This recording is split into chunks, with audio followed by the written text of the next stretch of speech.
राज करता रे झूठ मुकते हूँ तो विवाद करता रे हमन के कभी तोर समाज करता रे कोई रिए के दिन हो कि राज करता रे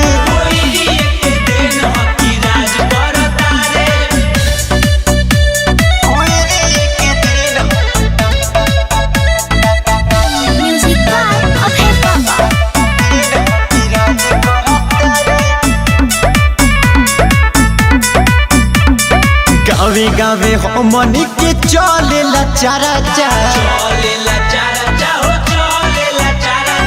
पता कले थन में साटल बापारा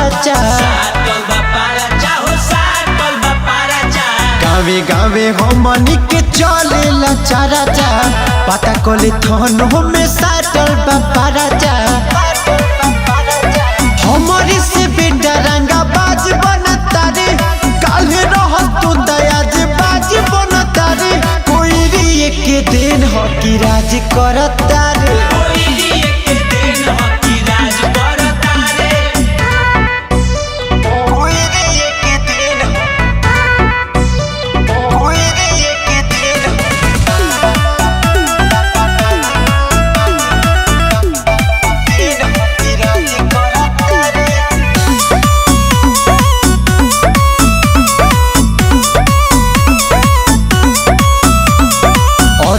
कसीना से डरेला जवार रे जीदी चंदन हमें बड़ा रंगदार रे कसीना से डरेला जवार रे जीदी चंदन हमें बड़ा रंगदार रे बाप के सुझाय अभी बाप बनता रे